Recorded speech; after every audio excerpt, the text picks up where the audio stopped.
बिस्मिल्लाह रहमान रहीम अस्सलाम वालेकुम। मैं हूं नुमान खान और आप देख रहे हैं पाक अफेयर्स। नाज़रीन कराम, अरशद शरीफ के बाद मुराद सईद को भी जान से मारने की संगीन धमकियां मिल रही हैं। मुराद सईद के हवाले से मैं इतना बताता चलूं कि सवात में जब दहशतगर्दी के खिलाफ ऑपरेशन हो रहा था और ये ख़ानदान उस ऑपरेशन का भी निशाना रहे हैं, यानी तालिबान के हिट लिस्ट पर ये थे। इनका घराना दहशतगर्दी का शिकार रहा है। जब दोबारा से तालिबान ने सर उठाना शुरू कर दिया सवात और कबायली इलाकों में, तो वहां पर एक मरतबा फिर से जिस तरीके से कार्रवाइयां होती रही, तो मुराद सईद ने सवालात उठाने शुरू कर दिए, विलॉग्स करने शुरू कर दिए कि भाई ये क्या कर रहे हैं, किसके कहने पर कर रहे हैं, मुज़ाकरात हो रहे हैं या उनको दोबारा लाने की कोशिश की जा रही है। उसके बाद से इनके जान को खतरा होना शुरू हुआ। जाहिर सी बात है, जब एक मुज़ाकराती अमल चल रहा था और जिस तरीके से चल रहा था, वो सबको मालूम था कि कौन करवा रहा था और किस नीयत से करवा रहा था। तो इस पर मुराद सईद ने, चूंकि जिन लोगों ने जंग देखी हुई, हम जैसे लोग, मेरा जाती ताल्लुक जो है वो बाजोड़ से है, तो हमने वो जंग देखी हुई है। हम उस चीज़ को जितना समझ सकते हैं वो कोई बाहर वाला नहीं समझ सकता। उनके लिए ये तमाम चीज़ें बड़ी आसान होगी, मगर हमने वहाँ पर हज़ारों की कुर्बानियाँ दी। हमारे घर वहाँ पर मिस्मार हो चुके हैं, हमारी ख़ानदानें तबाह हो चुकी हैं, हमारे लोग वहाँ पर बर्बाद हो चुके हैं, उनके कारोबार बर्बाद हो चुके हैं, वो वहाँ से निकल कर दूसरी जगह पर शिफ्ट होने पर मजबूर हुए हैं। तो उन लोगों को दोबारा से उस फेज में डालना, तो जब ये मामला शुरू हुए तो मुराद सईद ने आवाज उठाना शुरू कर दिया। उसके बाद से मुराद सईद पर मल्टीपल किस्म के एफ आई आर्स भी हमने देखी, चूंकि वो रिजीम चेंज ऑपरेशन के खिलाफ भी सीसा पिलाई दीवार बना रहा, फिर वो बोलता भी रहा, फिर खासकर जो इशू था सवात का, उस इशू के हवाले से वो बहुत ज्यादा बोलता रहा। अच्छा, अब क्या होता है? अब जब दोबारा से अरशद शरीफ का कत्ल किया जाता है, अरशद शरीफ शहीद होते हैं, उसके बाद से मुराद सईद जो है वो मल्टीपल प्रेस कॉन्फ्रेंसेस करते हैं। उन प्रेस कॉन्फ्रेंसेस में वो बताते हैं कि वो कौन था जिन्होंने ये सब कुछ साजिश रचाया था। अब यहां पर आपको एक और चीज भी बड़ी मजे की मैं आपको बताता चलूं।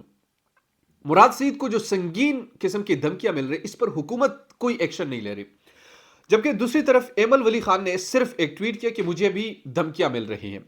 विफाकी वजीर दाखिला राना सनाउल्लाह का ये दोगला जो पन है, ये मुलाहिजा आप कीजिए। एकदम उन्होंने एक्शन लिया, कहा कि इस खानदान की बड़ी कुर्बानियां हैं, नो डाउट एएनपी की बड़ी कुर्बानियां हैं, लेकिन यार मेरे लोगों की भी बड़ी कुर्बानियां हैं।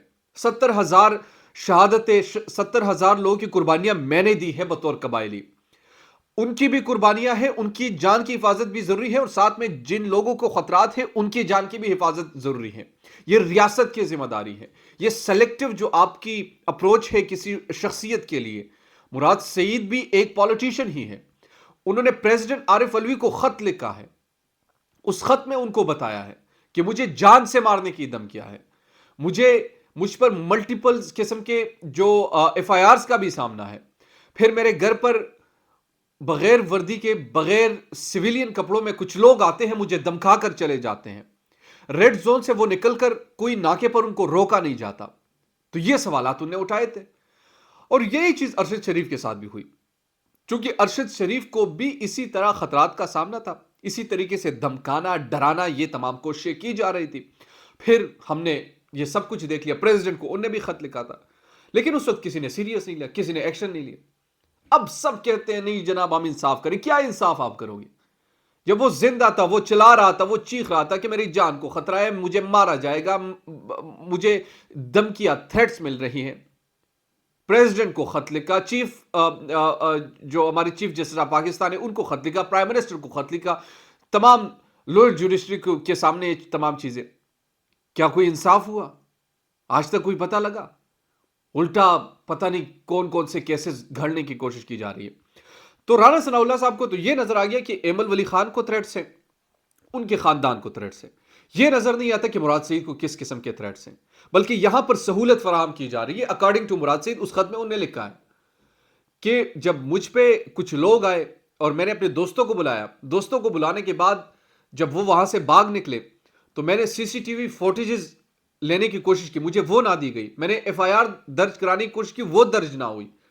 तो मतलब अगर रियासती मशीनरी इस किस्म के सपोर्टिव किरदार उन लोगों के हक में करती है, तो वो कौन लोग हैं यार? पुरअमन लोग जो है वो इस तरीके से किसी को मारते तो नहीं है, पुरअमन लोग जो है वो इस तरीके से किसी को धमकाते नहीं है। تو پھر یہ کون لوگ ہیں؟ دہشت گرد ہے.